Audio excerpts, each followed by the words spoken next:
Good morning and welcome to today's webcast, Automate the Reconciliation of Your Financial Systems. Before we begin, I'm going to play a brief housekeeping video. Welcome, and thank you for viewing our webcast series. Before we begin, please keep the following in mind. You can customize how you view our presentation and interact with the presenter.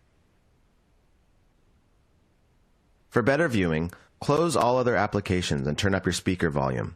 You can adjust window size and placement or enter full screen mode using the controls of the top right of the window or dragging the bottom right-hand corner to resize.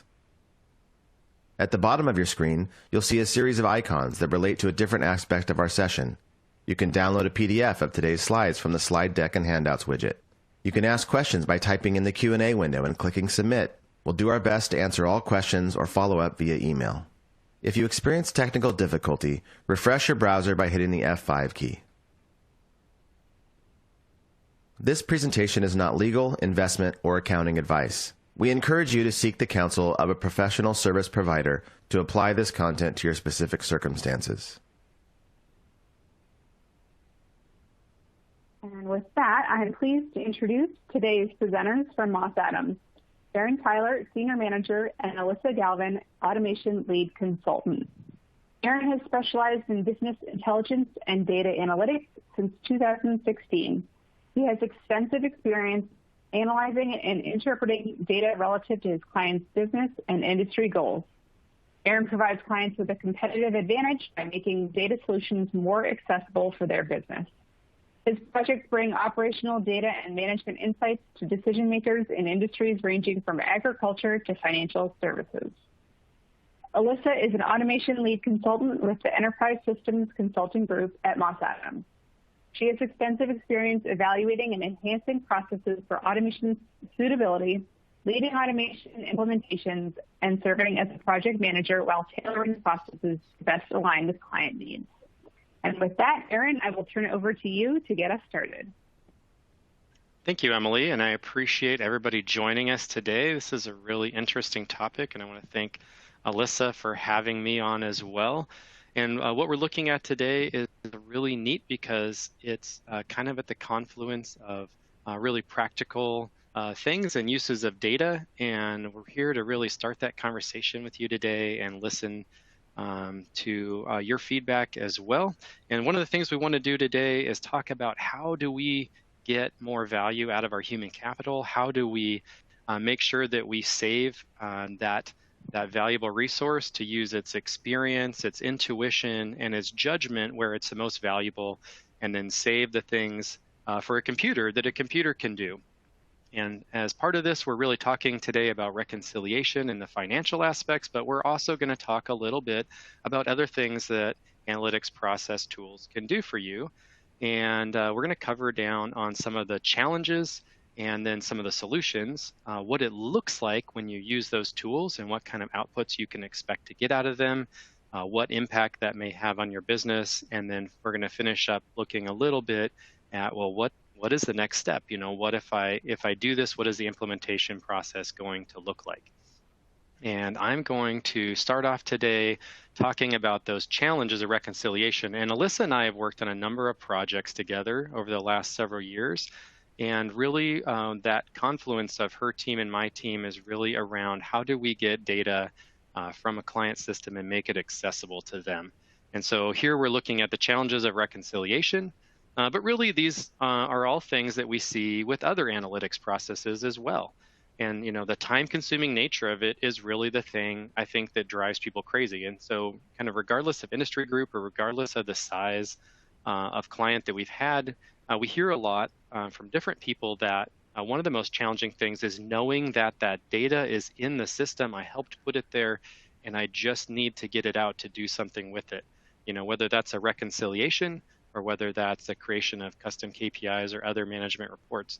Getting the data out from multiple data sources can be very time consuming and very frustrating, I think, for a lot of people. And when you're looking at a reconciliation, you're definitely going to need multiple sources to give it that context, to look for that variance. Once the data is out, which is usually done through an export to CSV or dumped to Excel kind of a process, once that data is out, it still is going to require a lot of work to give it context, to clean it up, to trim out the things you don't need. And generally, we do this in an Excel-based spreadsheet. That's really cool. It's very flexible. I think we all know that and we love it. But there are limits to the spreadsheet's capabilities that maybe aren't the same limits for some of the more powerful automated tools. One of those limits really is just that it's a freeze frame in time. You're taking a lot of time to create this output of data. And once you take it out of the system, it's frozen in time. The system doesn't remain connected to the spreadsheet. So doing those updates can be very challenging. And a lot of the challenges we see here with reconciliations or other reporting things is just kind of this core issue with all things data, which is that in a manual process, 60 to 85% of the time is probably going to be just creating the data to do the analysis. And we propose to flip that by using some more aggressive tools and really give you your time back. And we hear from a lot of clients that they do really feel pinched in terms of the need to do reconciliations in order to get to month-end close. And then once the month or quarter is closed, there's going to be a follow-on, generally a board meeting or a meeting with the owners, and so they feel very stressed at kind of this specific point of the month. They know that this is coming. We must do this in order to do this, and then the train really doesn't stop there. There are also some quality issues with a manual process that we hear people talk about a lot. It can be a cut and paste issue. It can be an Excel logic issue.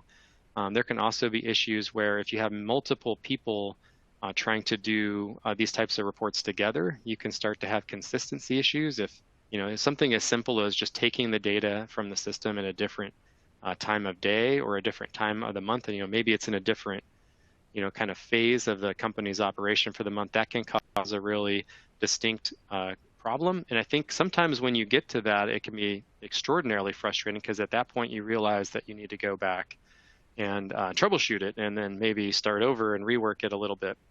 And along that road, there's not necessarily a lot of ways to tell what has already been done. So you may, even if you're the owner of the process, do it slightly differently from month to month.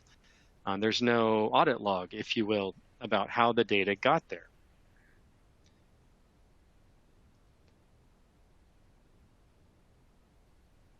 So with those challenges in mind, what is an analytics process automation tool? What is APA?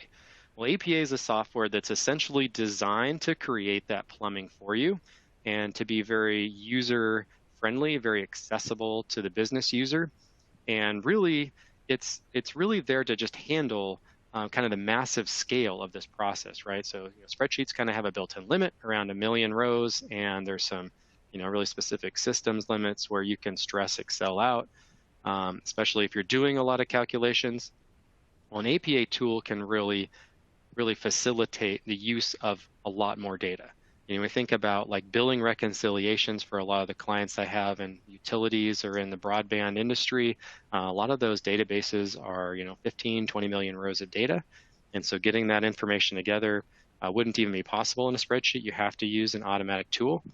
And this is kind of one of its strengths, right? Where you think about 5 or 10 years ago, people would have thought that you need either a specific analyst skill set, or you need to have like a data warehouse skill set and data warehouse environment to do certain levels of analysis or to do certain types of reconciliations. And that's not really true anymore. You can have an analytics process tool set, something like Alteryx perhaps, that can plumb those systems together. It can help you create your data warehouse environment if that's what you want.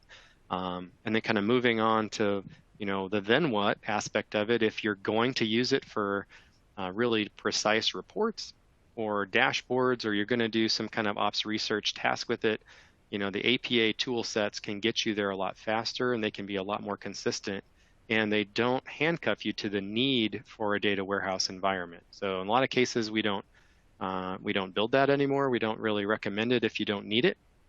And the APA tool set can really sidestep that, and it doesn't necessarily require custom coding, right? You can get into the tool set, and Alyssa will show this a little bit further on, but there's a wonderful drag and drop nature to it, very user-friendly for the business user. Now, a lot of people, when they look at, automated systems, whether it's analytics process tool sets or if it's, an automated dashboard, what they're really looking for a lot of times is to free up that time for the employees, and that's really important. And I'll tell a little story that we did have a client that had about 250 members of the team, and about 200 or so of them made some kind of, they owned a direct report or a process that required a report into the management reporting process. And they had said that at a previous point in time that they were spending between a third and half of their time just kind of creating those inputs. And so that kind of goes along with that general rule of thumb that in a manual process, data creation is going to take the bulk of your time. And I think a lot of times people almost undersell this, because that at the enterprise level, it really functions as a tax on the entire system. You can have these processes that are running, if people are doing it in a manual fashion, that really absorb huge amounts of time for anybody that's managing people or process.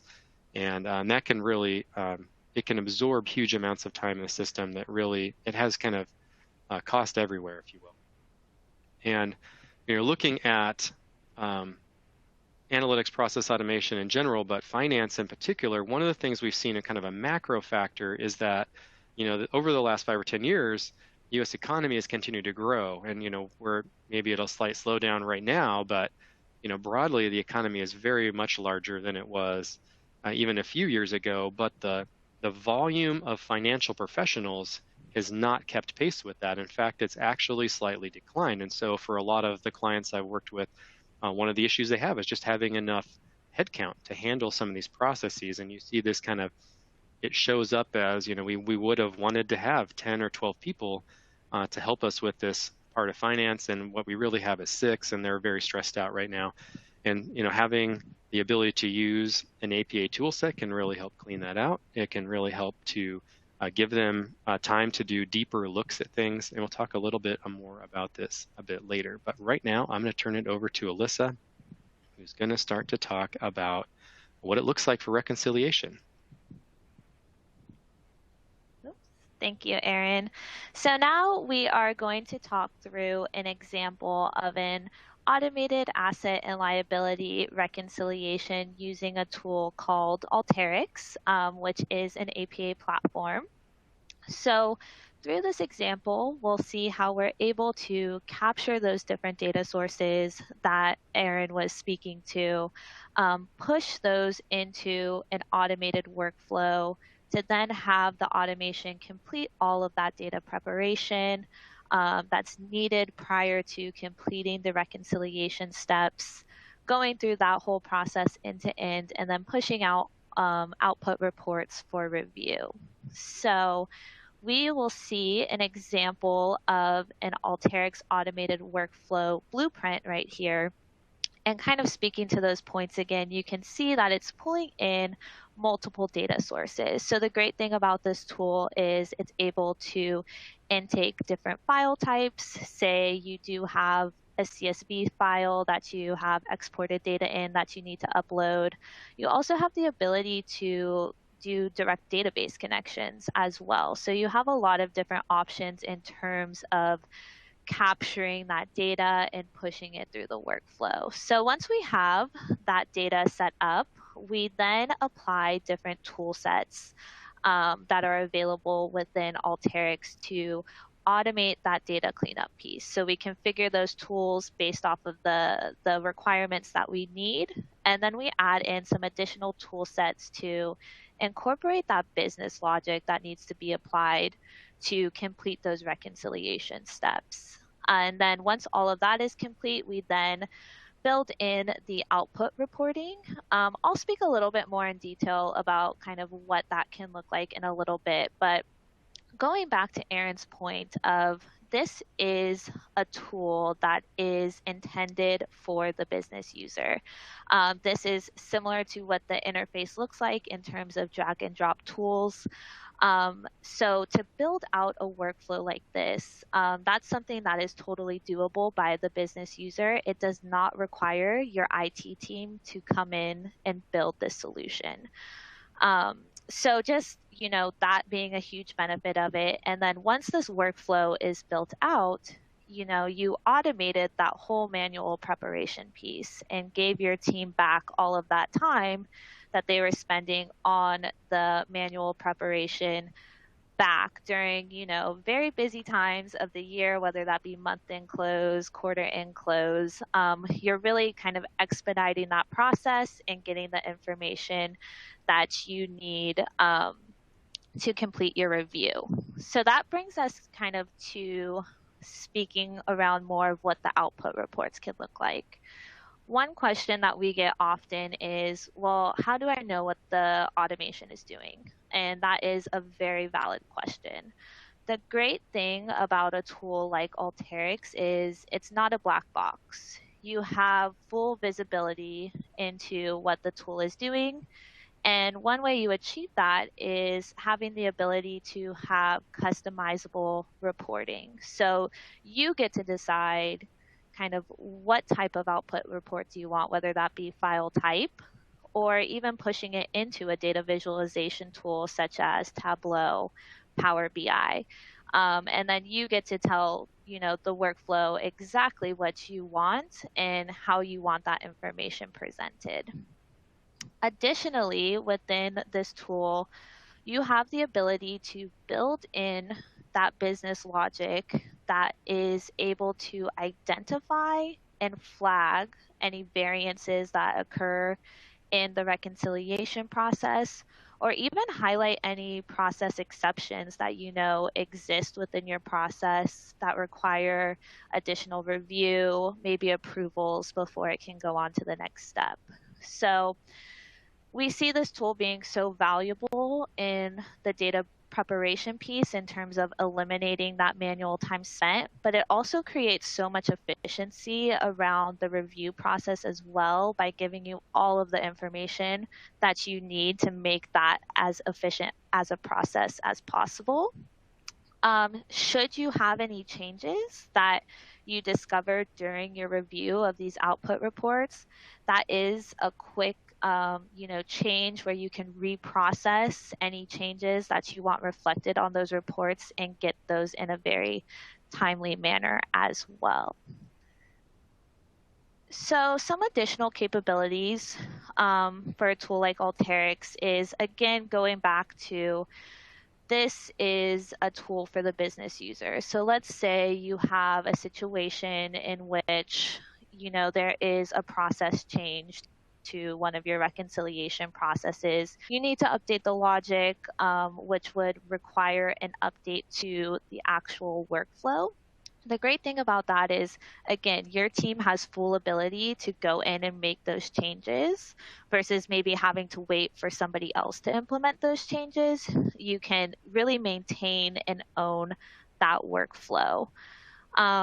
The processing time is really great in terms of how robust of a platform Alteryx is.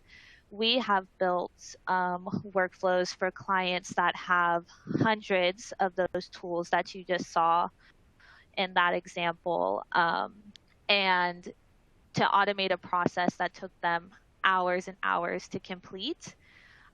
End to end, the workflow now completes that process in approximately 12 minutes. So very, very robust processing time, getting you those results that you need in minutes versus hours or days.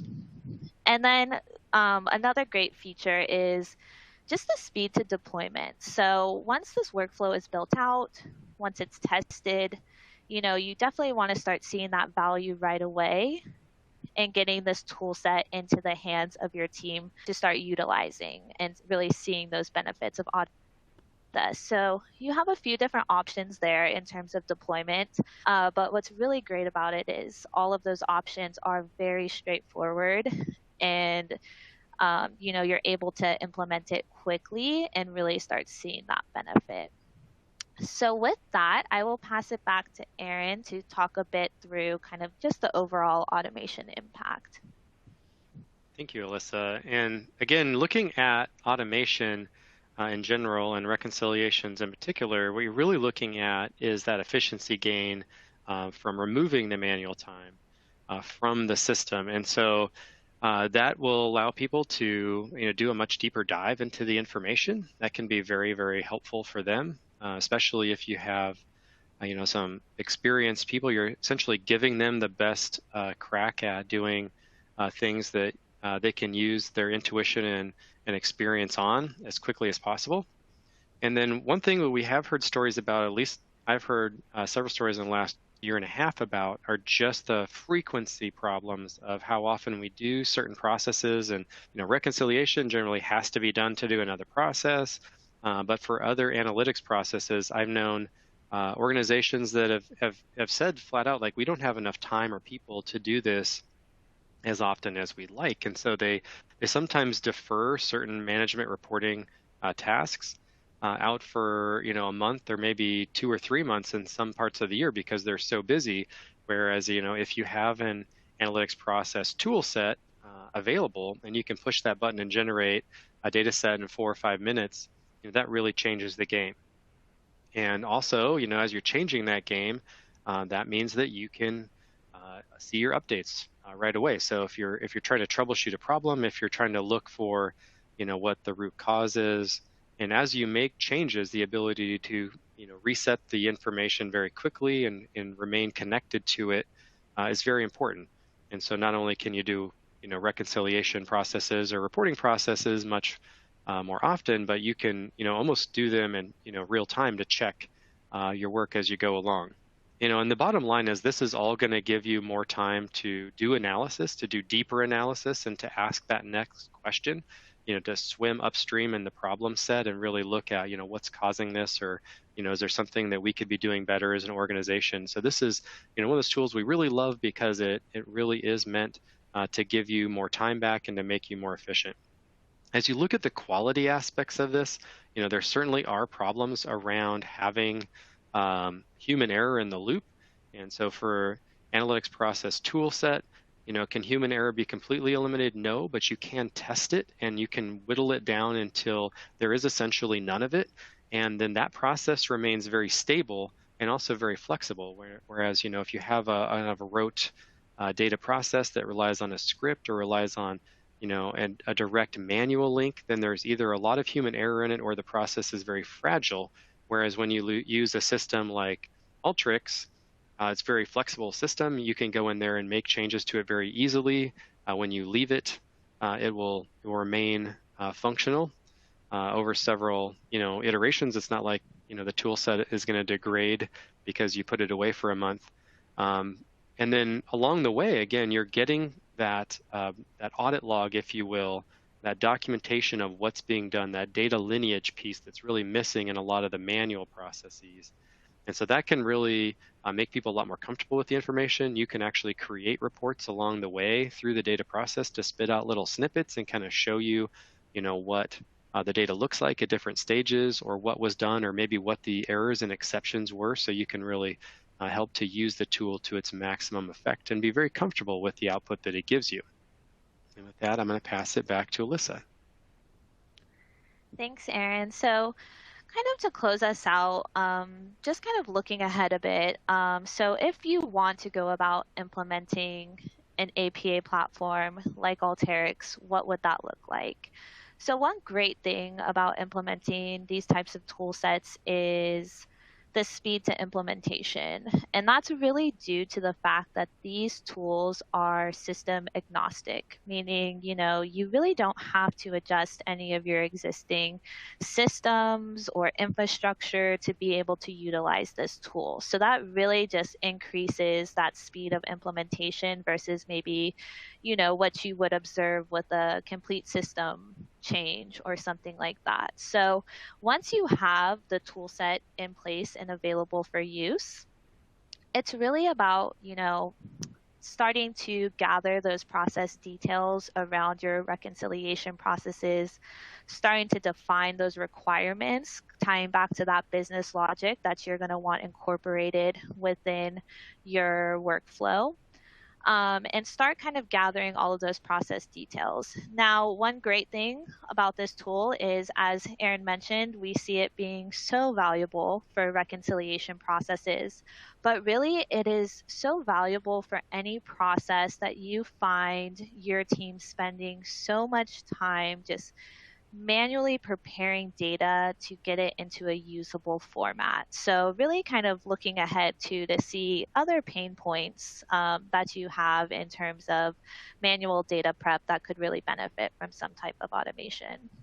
Once you have all of this information and you go through the design, build, and test phase, it's really about empowering your team to, utilize these workflows, operate them, maintain them, give them that ownership so that they can really use this in their day-to-day to really kind of just gain efficiencies around what they're doing, the processes that they're completing. So that is all we have for today. I will pass it back to Emily to close us out. All right. Thank you so much, Erin and Alyssa, for a great presentation today. If you have questions for our presenters, you can submit them in the Q&A, and we'll be doing our best to follow up with you after the webcast. If you'd like to connect with them further, please let us know using our Continue the Conversation widget. And here is a link to an online survey where you can provide feedback for today's presentation. Please take a moment to complete this survey, as your feedback is very important to us. Thank you for joining us, and we hope you'll join us again next time.